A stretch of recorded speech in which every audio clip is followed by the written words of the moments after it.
Hey everyone, today I'm going to be talking about Tombow markers. These are dual brush markers. They have a brush tip on one end and a bullet tip on the other end. I use them in two separate ways for lettering. The first way is I use them for brush lettering. The second way is I use them for shading on my regular, like other kinds of font lettering. The Tombows are my favorite brush lettering pen. The nib is large, but it's firm, with enough flexibility to get a nice variation between thin and thick. Ooh, sounds like a fart. Thin and thick. Now, if you want to brush letter with any pen, your best bet is to practice making the up and down strokes. You can practice with letters like A, where you're forced to continue to make the same strokes over and over again. N is another good one. But with Tombows, I like them because you can really get a nice thick downstroke while not having to try too hard for the skinny upstroke. It's basically just how much pressure you use. Like I'm putting like next to no pressure on my pen, and that's the stroke I'm getting. I tend to put a little bit more pressure down when I'm doing my upstrokes, and then you can add more pressure and more pressure and more pressure until you get to your nice big fatty boom batty stroke. On your upstrokes, you go light and you add more pressure on your downstrokes. And again,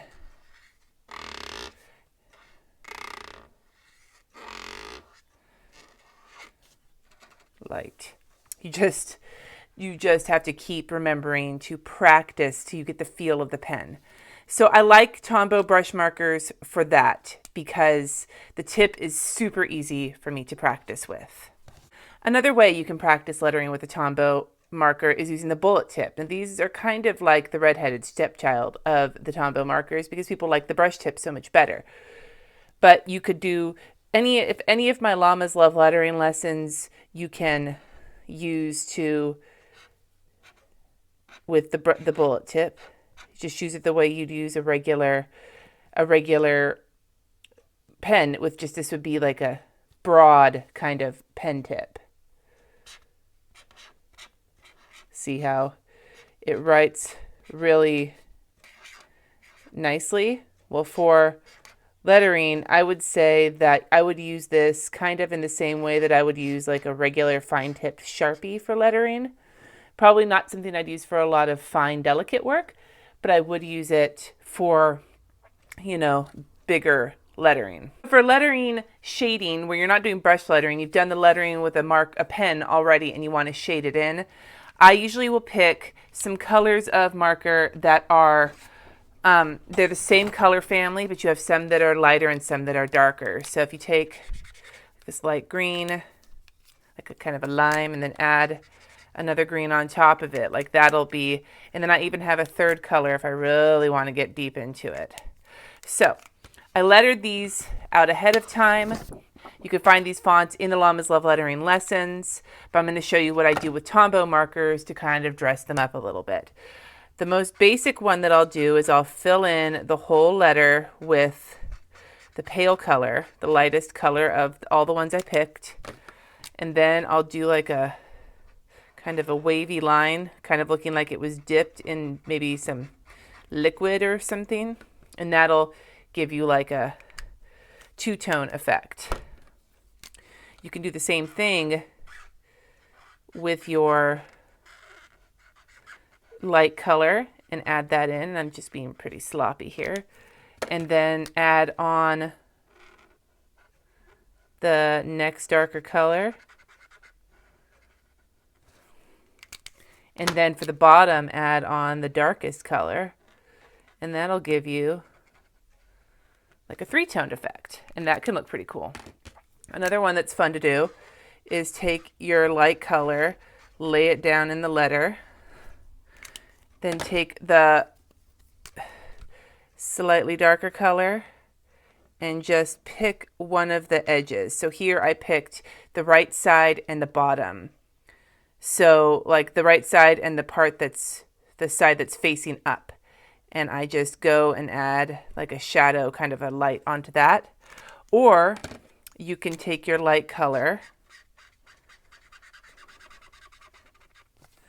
and you can take the darkest color and just go around the edges completely.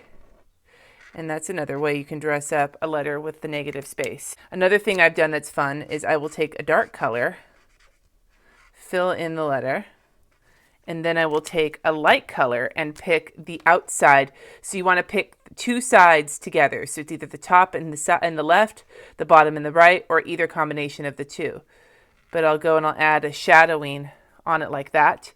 Conversely, you can also do the light color inside your letter, and then you can add the darker color. Whoops, sorry, got inside there. But you can add the darker color as a shadow. Or if you really want to be dramatic with it, you do the lighter color inside. I'm being so sloppy, but whatevs.